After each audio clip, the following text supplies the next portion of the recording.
তাহলে দেখো আমরা হচ্ছে কি পর্যন্ত পড়ছি, আমরা পড়ছি হচ্ছে যে কোষ প্রাচীর পর্যন্ত। আমরা পড়ছি কি কোষ প্রাচীর পর্যন্ত হচ্ছে যে আমরা পড়ছি। কোষ প্রাচীরের পর আমাদের হচ্ছে, কোষ প্রাচীর তো ছিল নির্জীব বস্তু, কোষ প্রাচীরের পর হচ্ছে আমাদের আসে সজীব বস্তু তথা প্রোটোপ্লাজম। কোষ প্রাচীরের পর আমাদের কি আসে, কোষ প্রাচীরের পর আসে হচ্ছে যে আমাদের সজীব বস্তু। কোষ প্রাচীরের পর কি আসে, সজীব বস্তু স্ল্যাশ হচ্ছে প্রোটোপ্লাজম। সজীব বস্তু স্ল্যাশ হচ্ছে প্রোটোপ্লাজম। সজীব বস্তু স্ল্যাশ হচ্ছে কি প্রোটোপ্লাজম। সজীব বস্তু স্ল্যাশ হচ্ছে কি আমাদের প্রোটোপ্লাজম। এই যে সজীব বস্তু স্ল্যাশ হচ্ছে প্রোটোপ্লাজম আছে, এই প্রোটোপ্লাজমটা হচ্ছে যে কোষ প্রাচীরের ভেতরে অবস্থিত থকথকে জেলির মতো পদার্থ। তো এই প্রোটোপ্লাজম হচ্ছে কোষ প্রাচীরের ভেতর অবস্থিত, কোষ প্রাচীরের ভেতর অবস্থিত, কোষ প্রাচীরের ভেতর অবস্থিত, কোষ প্রাচীরের ভেতর অবস্থিত, কোষ প্রাচীরের ভেতর অবস্থিত, কোষ প্রাচীরের ভেতর অবস্থিত থকথকে জেলির মতো পদার্থ। কোষ প্রাচীরের ভেতর অবস্থিত থকথকে জেলির মতো পদার্থ। কোষ প্রাচীরের ভেতর অবস্থিত থকথকে জেলির মতো পদার্থ। কোষ প্রাচীরের ভেতর অবস্থিত থকথকে কিসের মতো পদার্থ, থকথকে জেলির মতো পদার্থ হচ্ছে এই সজীব বস্তু বা প্রোটোপ্লাজম। এই সজীব বস্তু বা প্রোটোপ্লাজমের মধ্যে তিনটা জিনিস আমাদের চলে আসে। কারা কারা চলে আসে, আমাদের যে কোষ ঝিল্লি আছে সেই কোষ ঝিল্লি হচ্ছে আমাদের এই সজীব বস্তু বা প্রোটোপ্লাজমের ভিতর চলে আসে। আমাদের যে সাইটোপ্লাজম আছে সেটা কোষ ঝিল্লি বা প্রোটোপ্লাজমের মধ্যে চলে আসে। Cytoplasm, cytoplasm. আমাদের যে নিউক্লিয়াস আছে সেটা কোষ ঝিল্লি বা প্রোটোপ্লাজমের ভিতর চলে আসে, ঠিক আছে, নিউক্লিয়াস। তো এই হয়েছে যে আমাদের টোটাল কথাবার্তা। তাহলে খেয়াল করে দেখো, আমরা দেখতে পাচ্ছি যে আমাদের এই যে কোষ ঝিল্লি আছে, এই যে আমাদের কোষ ঝিল্লি আছে, সেই কোষ ঝিল্লির ভেতর আমাদের সজীব বস্তু বা প্রোটোপ্লাজমের মধ্যে এই জিনিসগুলা চলে আসে। সাইটোপ্লাজমের ভিতর সাইটোপ্লাজমীয় মাতৃকা বা তরল, আর একটা হচ্ছে সাইটোপ্লাজমীয় অঙ্গাণু, সেটাও আমরা কিন্তু লাস্ট ক্লাসে পড়ে আসছি। তো সাইটোপ্লাজমীয়, সাইটোপ্লাজমীয়, সাইটোপ্লাজমীয় মাতৃকা, সাইটোপ্লাজমীয় মাতৃকা, আর একটা হচ্ছে সাইটোপ্লাজমীয় অঙ্গাণু, সাইটোপ্লাজমীয় অঙ্গাণু, সাইটোপ্লাজমীয় অঙ্গাণু, সাইটোপ্লাজমীয় অঙ্গাণু, সাইটোপ্লাজমীয় অঙ্গাণু, সাইটোপ্লাজমীয় অঙ্গাণু, ঠিক আছে। তাহলে এই হচ্ছে টোটাল কথাবার্তা আমাদের। এখন দেখো যে আমাদের বইয়ে কিন্তু হচ্ছে যে এতটুকু কথাবার্তার পরে আমাদের বই কোথায় গেছে, আমাদের বইয়ের জার্নিটা আমরা ফলো করব প্রোটোপ্লাজম। সো প্রোটোপ্লাজম আমাদের হচ্ছে যে এই পুরা সজীব বস্তুটা, কোষের ফুল যে সজীব বস্তু আছে পুরো জিনিসটাকে কিন্তু প্রোটোপ্লাজম বলা হয়। যত কিছু কোষের ভেতর আছে, কোষের ভেতর যে আমাদের হচ্ছে, কোষের ভেতরে মানে কোষ প্রাচীরের ভেতরে আমাদের যে কোষ প্রাচীর পাওয়া যায়, সেই কোষ প্রাচীরের ভেতরে, কোষের ভেতরে যে অর্ধস্বচ্ছ থকথকে জেলির মতো বস্তু থাকে তাকে প্রোটোপ্লাজম বলে। তো আমাদের হচ্ছে কোষের ভেতরে অর্ধস্বচ্ছ থকথকে জেলির মতো যেটা, সেটাকে প্রোটোপ্লাজম বলা হয়। কোষ ঝিল্লি দিয়ে ঘেরা সব কিছুই প্রোটোপ্লাজম, এমনকি কোষ ঝিল্লি নিজেও প্রোটোপ্লাজমের অংশ। কোষ ঝিল্লি ছাড়াও এখানে সাইটোপ্লাজমীয় অঙ্গাণু ও নিউক্লিয়াস থাকে। সাইটোপ্লাজম হচ্ছে আমাদের, সাইটোপ্লাজম জিনিসটা দুইটা জিনিস ছাড়া সাইটোপ্লাজম। বলতো আমাদের কোন দুইটা জিনিস ছাড়া, প্রোটোপ্লাজমের কোন দুইটা জিনিস ছাড়া আমাদের সাইটোপ্লাজম? সাইটোপ্লাজম হচ্ছে কোষ ঝিল্লি এবং নিউক্লিয়াস ছাড়া যে থকথকে যে তরল পদার্থ, কোষ ঝিল্লি এবং নিউক্লিয়াস ছাড়া যে অংশটা, সেটা সাইটোপ্লাজম। আর প্রোটোপ্লাজম হচ্ছে কোষ ঝিল্লি নিউক্লিয়াস সাইটোপ্লাজম সহ যেটা, সেটা হচ্ছে প্রোটোপ্লাজম। সেটা কি? প্রোটোপ্লাজম। দেখো কোষ ঝিল্লি, এটার আরেকটা নাম হচ্ছে প্লাজমা লেমা। কোষ ঝিল্লি এর আরেক নাম হচ্ছে প্লাজমা লেমা। বলছে প্রোটোপ্লাজমের বাইরে দুই স্তর এর যে স্থিতিস্থাপক পর্দা থাকে তাকে কোষ ঝিল্লি বা প্লাজমা লেমা বা প্লাজমা মেমব্রেন বলা হয়। তাহলে দেখো কি বলছে, প্রোটোপ্লাজমের বাইরে দুই স্তরে যে স্থিতিস্থাপক পর্দা থাকে তাকে কোষ ঝিল্লি বা প্লাজমা লেমা বা প্লাজমা মেমব্রেন বলে। কি বলে? প্লাজমা মেমব্রেন বলে, প্লাজমা মেমব্রেন বলে। কোষঝিল্লির যে ভাঁজ আছে সেই কোষঝিল্লির ভাঁজকে মাইক্রোভিলাই বলে। কোষঝিল্লির যে ভাঁজ আছে সেই কোষঝিল্লির ভাঁজকে কি বলা হয়? মাইক্রোভিলাই। এবং এইটা লিপিড এবং প্রোটিন দ্বারা তৈরি। কোষঝিল্লিটা কি আমাদের? লিপিড এবং প্রোটিন দ্বারা হচ্ছে কোষঝিল্লিটা তৈরি। কোষঝিল্লির একটি বৈষম্য ভেদ্য পর্দা হওয়ায় অভিস্রবণের মাধ্যমে পানি ও খনিজ লবণ চলাচল নিয়ন্ত্রণ করে, পাশাপাশি কোষগুলোকে পরস্পর থেকে আলাদা করে। তাহলে এখানে অনেকগুলা গুরুত্বপূর্ণ লাইন কিন্তু আছে। এখানে বলছে যে আমাদের কোষঝিল্লি একটা বৈষম্য ভেদ্য পর্দা। কোষঝিল্লিরে কি বলছে? কোষঝিল্লি একটা বৈষম্য ভেদ্য পর্দা বলছে, যে কোষঝিল্লি কি একটা কোষ ঝিল্লি একটা বৈষম্য ভেদ্য নাকি পর্দা? আচ্ছা, কোনো সমস্যা নেই, কোষ ঝিল্লি একটা বৈষম্য ভেদ্য পর্দা। এবং হচ্ছে যে আলাদা করে, এটা কোষ ঝিল্লি নিয়ে এতটুকু কথাবার্তা বলছে, এখানে একটা মাইক্রোভিলাই গঠন দেখাইছে। আসো আমরা কোষ ঝিল্লি জিনিসটা কি সেটা পড়ি। কোষ ঝিল্লি জিনিসটা আমরা কি সেটা পড়ি। এই যে কোষ ঝিল্লি, কোষ ঝিল্লি, কোষ ঝিল্লিটাকে আমরা কি বলছি? কোষ ঝিল্লি, কোষ ঝিল্লি, কোষ ঝিল্লি, কোষ ঝিল্লি বা প্লাজমা মেমব্রেন, কোষ ঝিল্লি স্ল্যাশ হচ্ছে ইংরেজিতে এটাকে বলি হচ্ছে প্লাজমা মেমব্রেন, প্লাজমা মেমব্রেন, কোষ ঝিল্লি স্ল্যাশ হচ্ছে এটাকে কি বলতে পারি? স্ল্যাশ হচ্ছে এটাকে বলতে পারি কোষ ঝিল্লি স্ল্যাশ এটাকে বলতে পারি হচ্ছে প্লাজমা মেমব্রেন, বা এটাকে বলা যায় হচ্ছে plasma lemma, plasma lemma, plasma lemma, plasma lemma, plasma lemma. তো আমাদের এটা কোন জায়গার বাইরে? প্রোটোপ্লাজমের বাইরে, প্রোটোপ্লাজমের বাইরে, প্রোটোপ্লাজমের বাইরে, প্রোটোপ্লাজমের বাইরে যে সজীব, বাইরে যে, তোমাদের বইয়ের ভাষাটা ইউজ করি কি বলছে? বাইরে দুই স্তরের যে স্থিতিস্থাপক পর্দা থাকে। আমি একটু কথা অ্যাড করি, বাইরে দুই স্তর বিশিষ্ট, দুই স্তর বিশিষ্ট, দুই স্তর বিশিষ্ট, দুই স্তর বিশিষ্ট যে সজীব, দুই স্তর বিশিষ্ট, দুই স্তর বিশিষ্ট যে সজীব স্থিতিস্থাপক, সজীব স্থিতিস্থাপক, যে সজীব স্থিতিস্থাপক। তাহলে খেয়াল করো, প্রোটোপ্লাজমের বাইরে দুই স্তর বিশিষ্ট যে সজীব স্থিতিস্থাপক, আমাদের হচ্ছে সজীব স্থিতিস্থাপক বৈষম্য ভেদ্য, বৈষম্য ভেদ্য, বৈষম্য ভেদ্য, বৈষম্য ভেদ্য আমাদের হচ্ছে যে আবরণ বা পর্দা থাকে, আবরণ বা পর্দা থাকে, আবরণ বা পর্দা থাকে, তাকে কোষ ঝিল্লি বলে। তাহলে আমি কিন্তু কথার মধ্যে অনেক কিছু নিয়ে আসছি। সজীব বলে দিছি, স্থিতিস্থাপক বলে দিছি, স্থিতিস্থাপক বা ইলাস্টিক, তোমরা ফিজিক্সে স্থিতিস্থাপকতা পড়ো। তাহলে হচ্ছে যে আমাদের প্রোটোপ্লাজমের বাইরে দুই স্তর বিশিষ্ট, প্রোটোপ্লাজমের বাইরে, প্রোটোপ্লাজমের বাইরে দুই স্তর বিশিষ্ট সজীব স্থিতিস্থাপক বৈষম্য ভেদ্য আবরণ বা এই যে পর্দা থাকে, তাকে কোষ ঝিল্লি বলে। তাকে কি বলে? কোষ ঝিল্লি বলে। তাকে কি বলতেছে? কোষ ঝিল্লি বলতেছে। এই কোষ ঝিল্লিটা আমাদের হচ্ছে বৈষম্য ভেদ্য বা সেমি পারমিয়েবল, বৈষম্য ভেদ্য, বৈষম্য ভেদ্য বা ইংরেজিতে হচ্ছে semi permeable, semi permeable, permeable, semi permeable, বৈষম্য ভেদ্য বা ইংরেজিতে এটাকে কি বলি আমরা? ইংরেজিতে এটাকে বলি হচ্ছে সেমি পারমিয়েবল, বৈষম্য ভেদ্য বা ইংরেজিতে এটাকে কি বলি? সেমি পারমিয়েবল হওয়ায় এর মধ্যে দিয়ে অভিস্রবণের মাধ্যমে পানি ও খনিজ লবণ চলাচল নিয়ন্ত্রণ করে, পাশাপাশি কোষগুলোকে পরস্পর থেকে আলাদা করে। অভিস্রবণের মাধ্যমে পানি ও খনিজ লবণ চলাচল নিয়ন্ত্রণ করে, অভিস্রবণের মাধ্যমে, অভিস্রবণের মাধ্যমে। তাহলে এই সেমি পারমিয়েবল হওয়ায় অভিস্রবণ, অভিস্রবণ ইংরেজিটা কি? অভিস্রবণ বা ইংরেজিতে বলি অসমোসিস, অভিস্রবণ বা অসমোসিসের মাধ্যমে, অভিস্রবণ বা অসমোসিসের মাধ্যমে পানি ও খনিজ লবণের চলাচল নিয়ন্ত্রণ করে, পানি ও খনিজ লবণের চলাচল নিয়ন্ত্রণ করে, পানি ও খনিজ লবণ চলাচল, যে কতটুকু পানি চলবে, কতটুকু খনিজ লবণ চলবে, তা নিয়ন্ত্রণ করে, নিয়ন্ত্রণ করে, পানি ও খনিজ লবণ চলাচল নিয়ন্ত্রণ করে। আরেকটা জিনিস হচ্ছে যে নেক্সট কথা যেটা, যে পাশাপাশি কোষগুলাকে, কোষ ঝিল্লি দুইটা কোষকে, পাশাপাশি কোষগুলাকে আলাদা করে। আর কোষ ঝিল্লিটা কিন্তু আমাদের প্রাণী কোষে থাকে, প্রাণী কোষে শুধু কোষ ঝিল্লি থাকে, কিন্তু কোনো কোষ প্রাচীর কিন্তু প্রাণী কোষে থাকে না। প্রাণী কোষের ক্ষেত্রে কিন্তু এই কোষ ঝিল্লিটাই ওর হারাধনের সম্পদ, মূল সম্পদ হচ্ছে কোষ ঝিল্লি, কারণ প্রাণী কোষে কি নেই? কোনো কোষ প্রাচীর নাই। তারপর হচ্ছে যে দেখো আমাদের, তাহলে বৈষম্য ভেদ্য বা সেমি পারমিয়েবল অভিস্রবণ বা অসমোসিসের মাধ্যমে পানি ও খনিজ লবণ চলাচল নিয়ন্ত্রণ করে।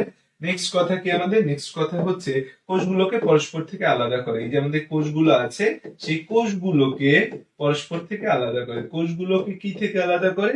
কোষগুলোকে পরস্পর থেকে আলাদা করে, কোষগুলোকে পরস্পর থেকে আমাদের কি করে দেয়?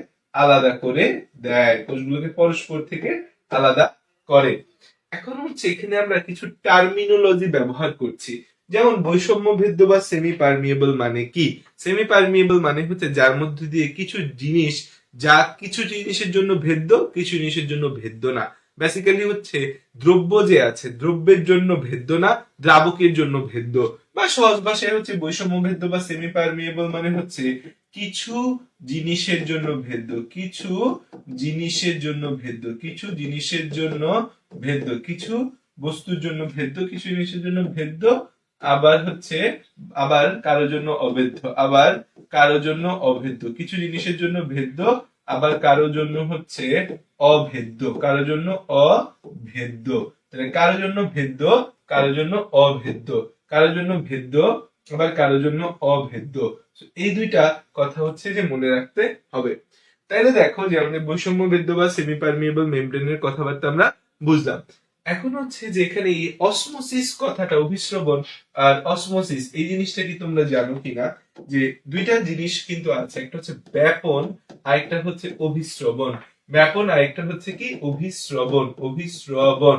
ব্যাপন ইংরেজি হচ্ছে ডিফিউশন, ব্যাপন ইংরেজি কি ডিফিউশন, ব্যাপন ইংরেজি হচ্ছে ডিফিউশন, আর অভিস্রবণ ইংরেজি হচ্ছে অসমোসিস। অভিস্রবণ ইংরেজি 200 টাকা আছে, 200 টাকা দাও দাও। এটা করতে হইছে।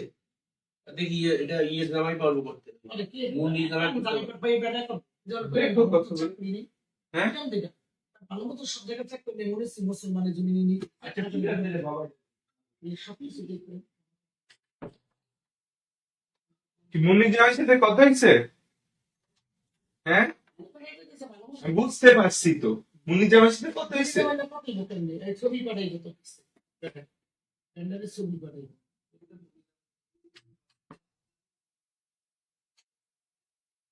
আচ্ছা দেখো, তাহলে হচ্ছে এই ব্যাপন বা ডিফিউশন আর একটা হচ্ছে অভিস্রবণ বা অসমোসিস, অভিস্রবণ বা অসমোসিস। ব্যাপনটা হচ্ছে যে আমাদের কি বেশি ঘনত্ব থেকে বেশি ঘনত্ব থেকে বেশি ঘনত্ব থেকে কম ঘনত্বের দিকে, বেশি ঘনত্ব থেকে কম ঘনত্বের দিকে যে যাত্রা, বেশি ঘনত্ব থেকে কম ঘনত্বের দিকে আমাদের হচ্ছে যে যাত্রা, সেটাকে বলি ব্যাপন বা হচ্ছে ডিফিউশন।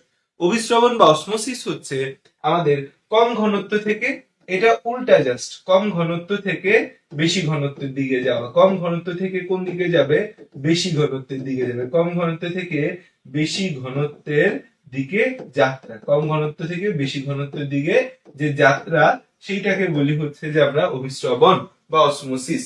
আচ্ছা এখন এখানে একটা ছোট্ট কথা বলছে, যে এখানে একটা ছোট্ট লাইন আছে যে কোষ ঝিল্লির ভাঁজকে, এটা প্রধানত লিপিড ও প্রোটিন দ্বারা তৈরি, আর কোষ ঝিল্লির ভাঁজকে হচ্ছে মাইক্রোবিলাই বলি।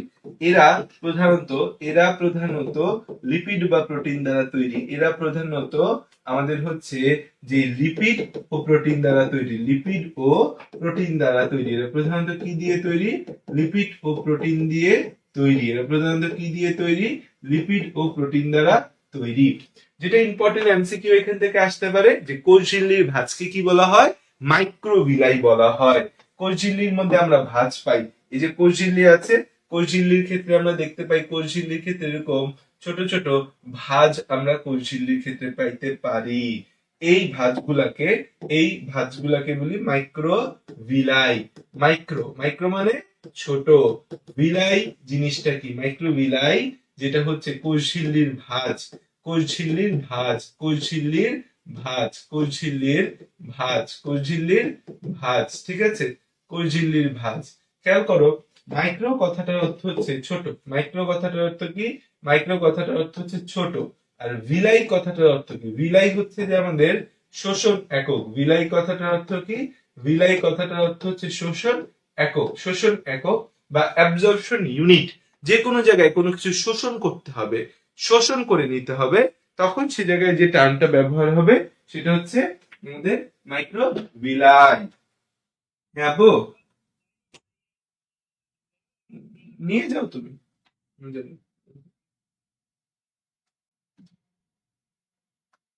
কথায় বা কোথাও সমস্যা হচ্ছে ক্লাসে লাইভে, থেকে কোন দিকে যাবে, বেশি ঘনত্বের দিকে যাবে, কম ঘনত্বের দিকে বেশি, সমস্যা হচ্ছে ক্লাসে লাইভে, ওকে।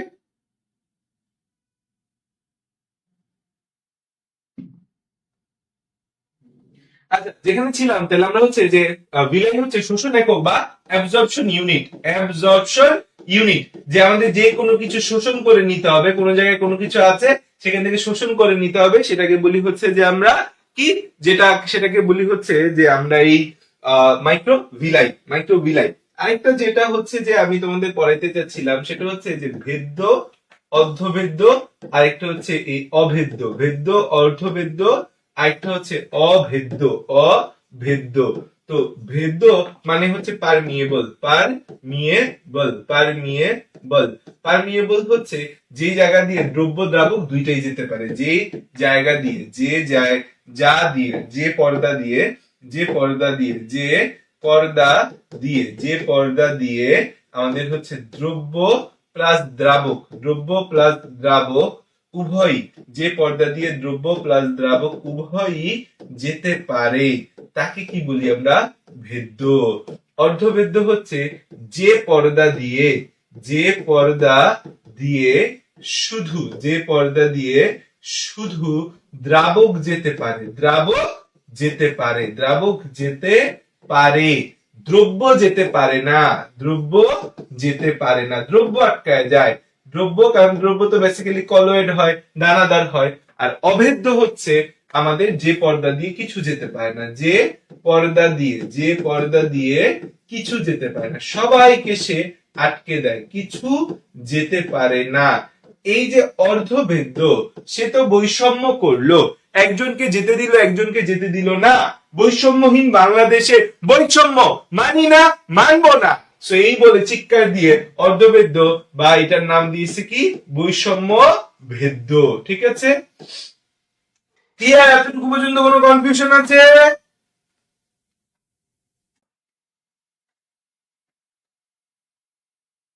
ওকে, আসো এবার আসো আমাদের নেক্সট টপিক কি বলা আছে বইয়ে। সাইটোপ্লাজমে অঙ্গাণু। প্রোটোপ্লাজম থেকে নিউক্লিয়াস সরাই দিলে, আমাদের প্রোটোপ্লাজম থেকে নিউক্লিয়াস সরাই দিলে আমাদের যা পাবো প্রোটোপ্লাজম। এই প্রোটোপ্লাজম থেকে নিউক্লিয়াস বা কেন্দ্রিকাটাকে সরাই দিলে যে জেলির মতো বস্তু থাকে সেটা হচ্ছে সাইটোপ্লাজম। তাহলে সাইটোপ্লাজম হচ্ছে প্রোটোপ্লাজম থেকে আমরা নিউক্লিয়াস এবং কোষঝিল্লি এই দুইটাকে মাইনাস করলে যা পাবো সেটা হচ্ছে আমাদের সাইটোপ্লাজম। এই সাইটোপ্লাজমে অনেক অঙ্গাণু আছে, এদের প্রত্যেকের কাজ আলাদা আলাদা হলেও একে অপরের উপর নির্ভরশীল। কেউ কেউ ঝিল্লিযুক্ত, কেউ কেউ ঝিল্লিবিহীন। আমাকে কমেন্টে জানো ঝিল্লিবিহীন অঙ্গাণুর নাম কি কি। পড়াইছি লাস্ট ক্লাসে, ছন্দ দিয়ে দিছি, সেরা সেরা ছন্দ দিছিলাম একটা। বলো তো এই ঝিল্লিবিহীন অঙ্গাণু কারা কারা? ঝিল্লিবিহীন অঙ্গাণু কারা কারা বলো? ঝিল্লিবিহীন অঙ্গাণু কারা কারা? ঝিল্লিবিহীন অঙ্গাণু কারা কারা? আমাকে কমেন্টে জানাও যে ঝিল্লিবিহীন অঙ্গাণু কারা কারা।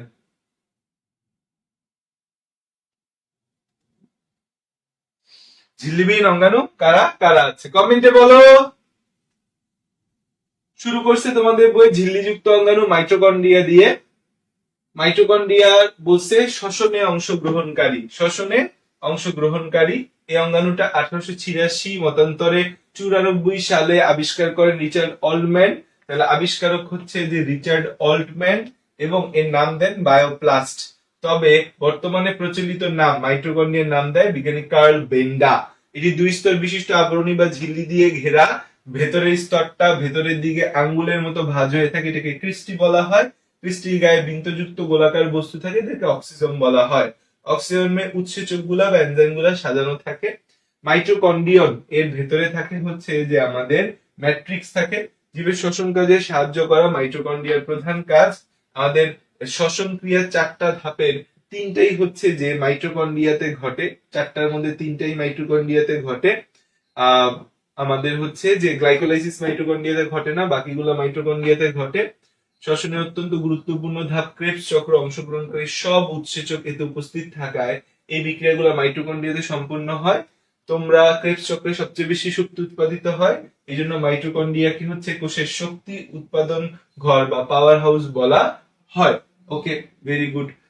প্রাককেন্দ্রিক কোষে মাইটোকন্ড্রিয়া থাকে না, দ্যাট মিনস প্রোক্যারিওটিকে তো কোনো অঙ্গাণুই থাকে না, সেখানে মাইটোকন্ড্রিয়া থাকবে কিভাবে? এমনকি কিছু সুকেন্দ্রিক কোষে, সুকেন্দ্রিক কোষ ইউক্যারিওটিক, ট্রিকোমোনাস, তারপর হচ্ছে এটা কি লিখছে, এটা ইংরেজি বুঝতেছি না, ইত্যাদি প্রোটোজোয়াতে মাইটোকন্ড্রিয়া অনুপস্থিত। তাহলে এমন কি হতে পারে কোন বিবর্তনীয় ইতিহাসে কোন এক সময় সুকেন্দ্রিক কোষের ভেতর ঢুকে পড়েছিল এবং সেটি কোষের স্থায়ী বাসিন্দা হয়ে গেছে? এখন পর্যন্ত পাওয়া তথ্য পাত্র থেকে এটাই বোঝা যায়। তো এটাও কি বলছে, এটাও বোঝাচ্ছি। দেখো, তাহলে তোমাদের বইয়ে মাইটোকন্ড্রিয়া নিয়ে একটু বিস্তারিত কথাবার্তাই বলা আছে, এবং মাইটোকন্ড্রিয়া থেকে এইচএসসির সিকিউ পরীক্ষার মধ্যে আসে। তো মাইটোকন্ড্রিয়া তোমাদের পরীক্ষার জন্য সবচেয়ে ইম্পর্টেন্ট টপিক হচ্ছে মাইটোকন্ড্রিয়া এবং হচ্ছে প্লাস্টিড। মাইটোকন্ড্রিয়া এই দুইটা জিনিস হচ্ছে সবচেয়ে ইম্পর্টেন্ট, মাইটোকন্ড্রিয়া এবং হচ্ছে প্লাস্টিড। এই দুইটা থেকে পরীক্ষা আসার সম্ভাবনা সবচেয়ে বেশি, মাইটোকন্ড্রিয়া এবং প্লাস্টিড থেকে। তো মাইটোকন্ড্রিয়াটা আমরা ছোটবেলা থেকে পড়ে আসছি, মাইটোকন্ড্রিয়াকে কোষের পাওয়ার হাউস বলা হয়। আমরা মাইটোকন্ড্রিয়াটার ক্ষেত্রে যদি জানি মাইটোকন্ড্রিয়ার আবিষ্কারক কে, মাইটোকন্ড্রিয়ার আবিষ্কারক হচ্ছে বিজ্ঞানী অল্টম্যান।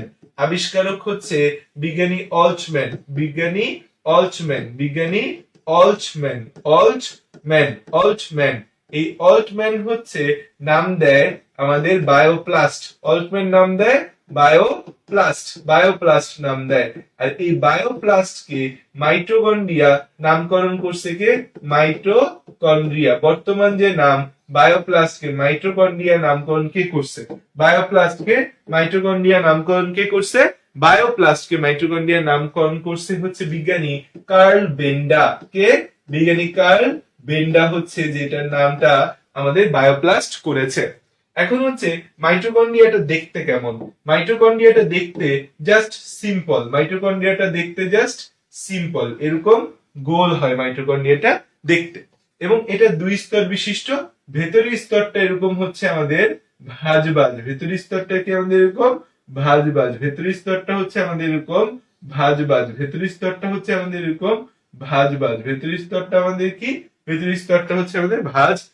এরকম ভাঁজ থাকে। এটা হচ্ছে আমাদের বাইরের স্তর, এটা হচ্ছে আমাদের বাইরের স্তর, এটা কি আমাদের বাইরের স্তর। আর এইটা হচ্ছে আমাদের ভেতরের স্তর তথা কৃষ্টি, ভেতরের স্তর তথা কৃষ্টি, এটা ভেতরের স্তর তথা কৃষ্টি। ঠিক আছে, এটা ভেতরের স্তর তথা কৃষ্টি। ঠিক আছে, এই যে ভেতরের স্তর, এখানে আমাদের এরকম বিন্দুযুক্ত কিছু গোল গোল অংশ রয়েছে। এই গোল গোল অংশগুলোকে বলা হয় হচ্ছে অক্সিজোম। এই গোল গোল অংশগুলোকে কি বলা হয়? অক্সিজোম। এই অক্সিজোমের ভেতর আমাদের সকল এনজাইম থাকে। আমাদের শ্বসন কার্য পরিচালনার জন্য যত এনজাইম লাগবে সেগুলা এই জায়গায় থাকে, এদেরকে বলি আমরা অক্সিজোম। সাইডের লেখা কি দেখা যাচ্ছে? দেখা যাচ্ছে না, এখন দেখা যাবে। এটাকে কি বলছি আমরা? এই গোল গোল বিন্দুযুক্ত এই অংশগুলোকে বলা হয় হচ্ছে অক্সিসোম। এমনকি এই জায়গায় হচ্ছে যে আমাদের এই dot dot dot dot dot dot dot dot dot dot dot dot dot dot dot এই ডট ডট যে তরল থাকবে সেই তরলটাকে বলা হয় কি? ম্যাট্রিক্স। এই তরলটাকে কি বলা হয়? এই তরলটাকে বলা হয় হচ্ছে ম্যাট্রিক্স। এই তরলটাকে কি বলি আমরা? এই তরলটাকে বলি হচ্ছে আমরা ম্যাট্রিক্স। এই তরলটাকে আমরা কি বলি? তরলটাকে বলি হচ্ছে আমরা ম্যাট্রিক্স। এই তরলটাকে কি বলি? তরলটাকে বলি হচ্ছে আমরা ম্যাট্রিক্স। এই তরলটাকে কি বলি আমরা? এই তরলটাকে বলি হচ্ছে আমরা ম্যাট্রিক্স। ওকে,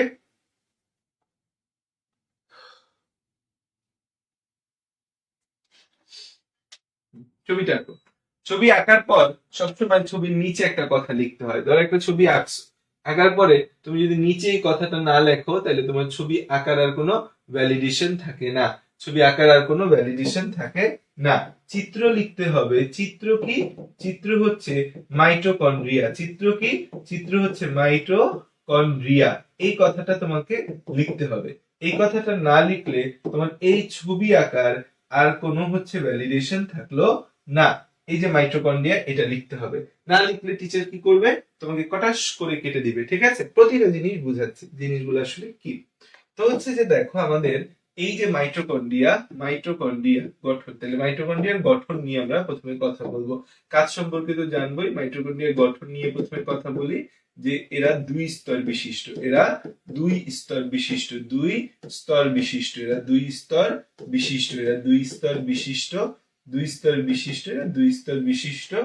বাইরের স্তরটা ভাঁজবিহীন, দুই স্তর বিশিষ্ট।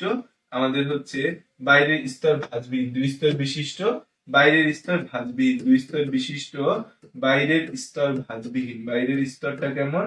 বাইরের স্তর হচ্ছে ভাঁজবিহীন, বিহীন, বাইরের স্তর ভাঁজবিহীন আর ভেতরের স্তর ভাঁজযুক্ত, বা এটাকে বলি আমরা ক্রিস্টি। ভেতরের স্তরটা হচ্ছে আমাদের আঙ্গুলের মতো, তোমাদের বই কিন্তু সেম লাইনটা ইউজ করছে। বইয়ের লাইন আমি একটু রাখতেছি, কারণ এই যে এই ছবিটা, তাহলে কিন্তু আমি এই ছবিটা আঁকছি, তুমি পরীক্ষা হলে এই ছবিটাই আঁকবা, অন্য কোনো ছবি আঁকার দরকার নাই। এখানে কিন্তু বলছে ভেতরের স্তরটা আঙ্গুলের মতো ভাঁজ হয়ে থাকে, তা আমি বইয়ের ভাষাটাই ইউজ করি, ঠিক আছে। এই যে ভেতরের স্তরটা সেটা আঙ্গুলের মতো ভাঁজ হয়ে থাকে। কিসের মতো ভাঁজ হয়? আঙ্গুলের মতো ভাঁজ হয়। ভেতরের স্তরটা আঙ্গুলের মতো ভাঁজ হয়, ভেতরের স্তরটা আঙ্গুলের মতো ভাঁজ হয়। এটাকে বলা হয় হচ্ছে ক্রিস্টি। এটাকে কি বলি আমরা? এটাকে বলি হচ্ছে ক্রিস্টি। ভেতরের স্তরটা আঙ্গুলের মতো ভাঁজ হয়, এটাকে কি বলা যায়? এটাকে বলা যায় হচ্ছে ক্রিস্টি। ভেতরের স্তরটা আঙ্গুলের মতো ভাঁজ হয়, এটাকে কি বলা যায়? এটাকে বলা যায় ক্রিস্টি বলা যায়। এই ক্রিস্টির গায়ে আমাদের বৃন্ত যুক্ত, ক্রিস্টির গায়ে বৃন্ত মানে কি? বোটা। ক্রিস্টির গায়ে বৃন্ত বা বোটা যুক্ত, ক্রিস্টির গায়ে বৃন্ত বা বোটা যুক্ত আমাদের হচ্ছে বৃন্ত বা বোটা যুক্ত কি বলছে? গোলাকার বস্তু থাকে, এদের অক্সিজম বলে গোলাকার বস্তু। বৃন্ত বা বোটা যুক্ত গোলাকার বস্তু থাকে, বৃন্ত বা বোটা যুক্ত গোলাকার বস্তু থাকে, গোলাকার বস্তু থাকে। এদেরকে আমরা বলি হচ্ছে অক্সিসোম। এই অক্সিজমের ভেতর আমাদের বিভিন্ন এনজাইম থাকে। অক্সিজমের ভেতর কি থাকে? অক্সিজমের ভেতর হচ্ছে আমাদের এনজাইম থাকে। অক্সিজমের ভেতর কি থাকে? অক্সিজমের ভেতর হচ্ছে আমাদের এনজাইম থাকে। অক্সিজমের ভেতর কি থাকে? অক্সিজমের ভেতর হচ্ছে আমাদের এনজাইম থাকে। অক্সিজমের ভেতর এনজাইম থাকে। দেখো, তোমরা অনেকেই জিজ্ঞেস করতেছো ভাই এনজাইম মানে কি? আমি যদি তোমাকে আমার আগের ক্লাসের একটা স্লাইড দেখাই, তাহলে তোমার কাছে বুঝতে সহজ হবে যে এনজাইম মানে কি। তোমাদের আমি কিন্তু আগের ক্লাসের স্লাইড গুলা দিয়ে দিছি, এবং হচ্ছে যে আমরা যে তোমাদের জীবন পাঠ অধ্যায়টা পড়াইছিলাম, জীবন পাঠ, সেই জীবন পাঠ অধ্যায়ের মধ্যে খুব ইন্টারেস্টিং কিছু কথাবার্তা ভাইয়া কিন্তু তোমাদের বলছিলাম। এই যে জীবন পাঠের মধ্যে যখন আমি এন্ডোক্রাইনোলজি তোমাকে পড়াচ্ছিলাম, তখন কিন্তু বলছিলাম যে গ্রন্থি বা গ্ল্যান্ড দেহ থেকে রাসায়নিক পদার্থ ক্ষরণ বা সিক্রেশন করে, তাদের গ্রন্থি বা গ্ল্যান্ড বলি। এখানে এক্সোক্রাইন গ্ল্যান্ড বা বহির্ক্ষরা গ্রন্থি আছে, এন্ডোক্রাইন গ্ল্যান্ড বা অন্তঃক্ষরা গ্রন্থি আছে। এন্ডোক্রাইন গ্ল্যান্ড বা অন্তঃক্ষরা গ্রন্থি থেকে ক্ষরণ হয় হরমোন, এক্সোক্রাইন গ্ল্যান্ড বা বহির্ক্ষরা গ্রন্থি থেকে কি ক্ষরণ হয়? এনজাইম ক্ষরণ হয়, এই যে এক্সোক্রাইন গ্ল্যান্ড বা বহির্ক্ষরা গ্রন্থি, এটা থেকে ক্ষরিত হয় এনজাইম। এই এনজাইমটা হচ্ছে যে একটা রাসায়নিক পদার্থ যা বিভিন্ন কেমিক্যাল রিঅ্যাকশন করে, বিভিন্ন রাসায়নিক বিক্রিয়াতে উৎসেচক হিসেবে কাজ করে। এই এনজাইমটার বাংলা হচ্ছে উৎসেচক, বা সহজ ভাষায় প্রভাবক, বায়োক্যাটালিস্ট বলা যায়। এনজাইমটা হচ্ছে একটা প্রভাবক টার্মটার সাথে তোমরা জড়িত, সেটা আরো ভালোভাবে বুঝবা। এনজাইম বা এটাকে আমরা বলতে পারি জৈব প্রভাবক থাকে, এনজাইম বা এটাকে বলি হচ্ছে জৈব প্রভাবক থাকে, এনজাইম থাকে, বা এটাকে কি বলি আমরা? জৈব প্রভাবক থাকে। তারপরের কথা কি?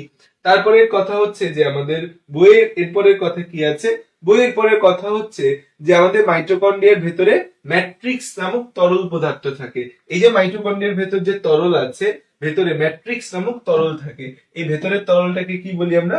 ভেতরের তরলটাকে বলি হচ্ছে ম্যাট্রিক্স নামক তরল থাকে। ভেতরের তরলটাকে কি বলি আমরা? এটাকে বলি হচ্ছে ম্যাট্রিক্স নামক তরল থাকে। ম্যাট্রিক্স নামক তরল থাকে। ম্যাট্রিক্স নামক কি থাকে? ম্যাট্রিক্স নামক হচ্ছে তরল থাকে। ম্যাট্রিক্স নামক কি থাকে? ম্যাট্রিক্স নামক তরল থাকে। তাহলে এই হচ্ছে আমাদের টোটাল কথা বার্তা, ঠিক আছে। এই হচ্ছে আমাদের মাইটোকন্ড্রিয়ার গঠন। লেখা শেষ করা এতটুকু অংশ।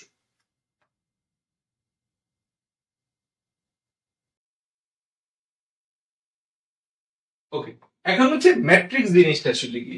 ম্যাট্রিক্স হচ্ছে একটা নাম দিছে, ম্যাট্রিক্স হচ্ছে একটা নাম।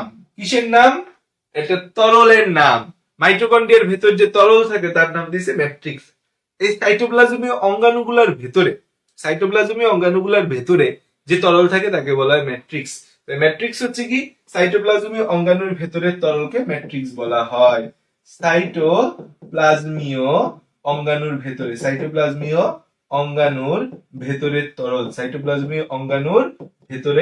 তরল, ভেতরের তরল, এটাকে কি বলি আমরা? ম্যাট্রিক্স বলি।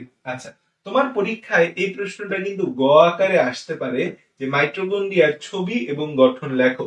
তো এই মাইটোকন্ড্রিয়ার ছবিটা আঁকবা, সাথে এই যে গঠনটা ভাইয়া যেভাবে লিখে দিছি পয়েন্ট আকারে সেভাবে লিখবা, তাইলেই হয়ে যাবে। এখন আমাদের নেক্সট প্রশ্ন হচ্ছে যে মাইটোকন্ড্রিয়ার মধ্যে আমাদের শ্বসনের ধাপ কি কি আছে। আমরা জানি শ্বসনের ধাপ, শ্বসনের মধ্যে একটা আছে সবাত আর একটা হচ্ছে অবাত। সবাত শোষণের ধাপ কি কি, অবাত শোষণের ধাপ কি কি, সবাত শোষণের ধাপ কি কি, অবাত শোষণের ধাপ কি কি। সবাত শোষণের ধাপ কি কি আছে আমাদের? সবাত শোষণের ধাপের মধ্যে এক নম্বরে হচ্ছে গ্লাইকোলাইসিস, এটা হচ্ছে সবাত শোষণের ধাপ। দুই নম্বরে হচ্ছে পাইরুভিক অ্যাসিডের জারণ। দুই নম্বর কি? পাইরুভিক অ্যাসিডের জারণ। গ্লাইকোলাইসিস প্রক্রিয়ায় আমাদের হচ্ছে কি তৈরি হয়? গ্লাইকোলাইসিস প্রক্রিয়ায় পাইরুভিক অ্যাসিডের জারণ, পাইরুভিক অ্যাসিডের জারণ। একটা হচ্ছে গ্লাইকোলাইসিস, একটা হচ্ছে পাইরুভিক অ্যাসিডের জারণ। তিন নাম্বার যে বিষয়টা আমাদের রয়েছে, একটা গ্লাইকোলাইসিস, এটা পাইরুভিক অ্যাসিডের জারণ। থার্ড যে বিষয়টা আমরা পাবো সেটা হচ্ছে ক্রেবস চক্র। চার নাম্বার যে জিনিসটা আমরা পাচ্ছি সেটা হচ্ছে ইলেকট্রন ট্রান্সপোর্ট চেইন।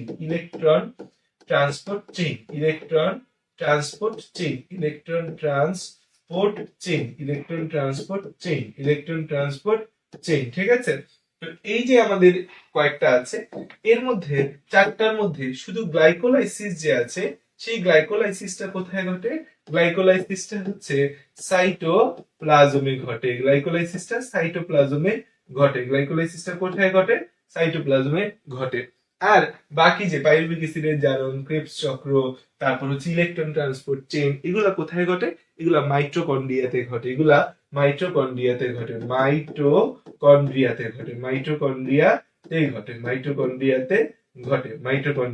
ঘটে।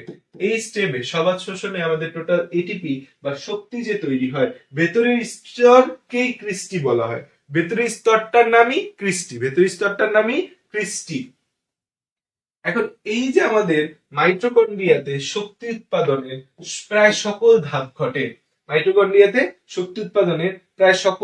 ঘটে, তাই এটাকে আমরা কি বলি? আসতেছে, এক মিনিট লাইনে থাকো, লিখতে থাকো।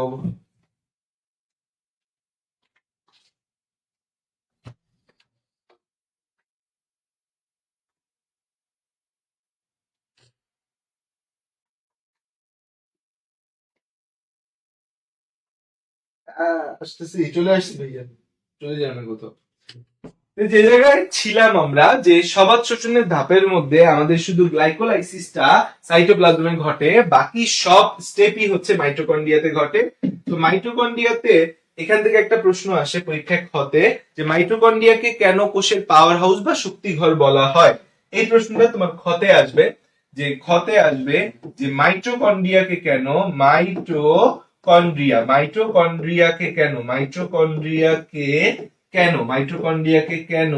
কোষের পাওয়ার হাউস বা শক্তি ঘর বলে? মাইটোকন্ড্রিয়াকে কেন কোষের পাওয়ার হাউস বা শক্তি ঘর বলা হয়? এটা তোমার এসএসসি লেভেলও আসবে, এইচএসসি লেভেলও আসবে। উত্তর হচ্ছে যে মাইটোকন্ড্রিয়াতে কোষের শক্তি উৎপাদনের প্রায় সকল ধাপই ঘটে। মাইটোকন্ড্রিয়াতে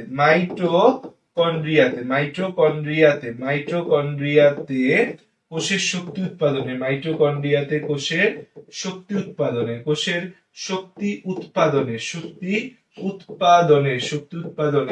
প্রায় সকল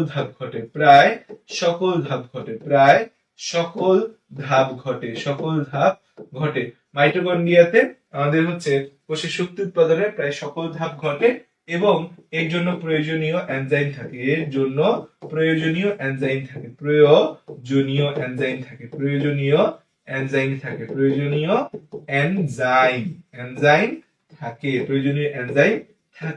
ফলে মাইটোকন্ড্রিয়াতে প্রচুর এটিপি তৈরি হয়। ফলে মাইটোকন্ড্রিয়াতে প্রচুর এটিপি তৈরি হয়। মাইটোকন্ড্রিয়াতে প্রচুর এটিপি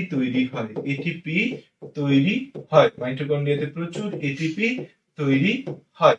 তাই একে কোষের পাওয়ার হাউস বা শক্তিঘর বলে।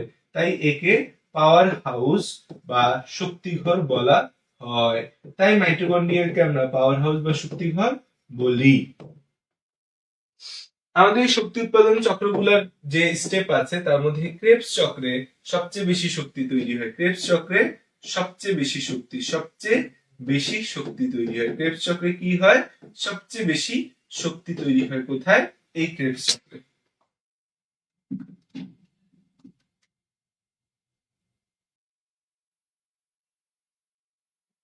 গ্লাইকোলাইসিস মাইটোকন্ড্রিয়াতে ঘটে না, কারণ গ্লাইকোলাইসিস ঘটার জন্য যে এনজাইম গুলা লাগবে সেগুলো মাইটোকন্ড্রিয়াতে নাই, কারণ এগুলো একটা কেমিক্যাল রিয়াকশন। এই কেমিক্যাল রিয়াকশন গুলা ঘটার জন্য এনজাইম বা প্রভাবকের দরকার হবে।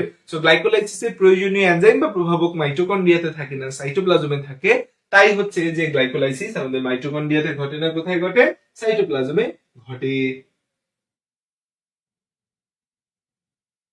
পাইরুভিক অ্যাসিডের জারণের ফলে অ্যাসিটাইল কোয়ে তৈরি হয়, তাই দুইটা সেম ধাপ।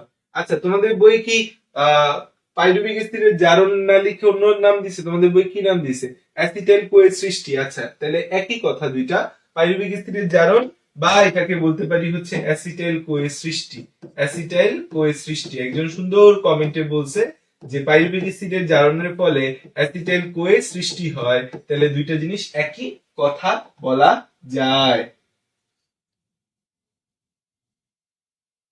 আচ্ছা ভাই, আমাদের সিকিউ লেখার যে নিয়ম, দুই পার্টে লেখা লাগে, এখানে জ্ঞান অংশে কি লিখবো এই কোশ্চেনের জন্য। আচ্ছা, এই ভাবে আসলে নিয়ম করে সিকিউ লেখা ভালো, বাট হায়ার লেভেলে আসলে কেউ লেখে না। যে মাইটোকন্ড্রিয়াকে কেন কোষের পাওয়ার হাউস বলা হয়, এটা যদি তুমি লিখতে চাও যে সিকিউ পার্টে, তাহলে লিখবা যে মাইটোকন্ড্রিয়াতে কোষের প্রায় সকল শক্তি তৈরি হয়, তাই একে কোষের পাওয়ার হাউস বলা হয়। তারপর ব্যাখ্যাতে বলবা যে মাইটোকন্ড্রিয়াতে আমাদের হচ্ছে যে সবাত শোষণের প্রায় সবগুলা ধাপ ঘটে গ্লাইকোলাইসিস ছাড়া, এবং প্রায় সকল ধাপ ঘটার জন্য প্রয়োজনীয় যে এনজাইম আছে সেগুলোও হচ্ছে যে মাইটোকন্ড্রিয়াতে থাকে। সো ফলে হচ্ছে মাইটোকন্ড্রিয়াতে প্রচুর এটিপি তৈরি হয়, তাই একে পাওয়ার হাউস বা শক্তিঘর বলা হয়। as simple as it is. ঠিক আছে, সো থ্যাংক ইউ। আজকে আর পড়াবো না, আজকে এতটুকুই পড়াবো। ভাইয়ার হচ্ছে একটু ব্যস্ততা আছে, আজকে উঠতে লেট হয়ে গেছে, তো এখন আরো অনেকগুলা কাজ আছে। তো কালকে তো ক্লাস নেই, শুক্র শনি ক্লাস নেই, তোমাদের সাথে আবার রবিবার ক্লাস। রবিবার চেষ্টা করবো একটা লম্বা ক্লাস নিয়ে অধ্যায়টাকে কতটুকু গুছিয়ে দেওয়া যায় সেটা চিন্তা করার। ঠিক আছে, তাহলে আজকে এতটুকুই থাকুক। আর আশা করছি নেক্সট উইক থেকে তোমাদের এক্সাম সিস্টেমটা ইন্ট্রোডিউস করিয়ে তোমাদের এক্সাম নেওয়া শুরু করতে পারবো। So thank you. আসসালামু আলাইকুম সকলকে, ভালো থাকো, সুস্থ থাকো।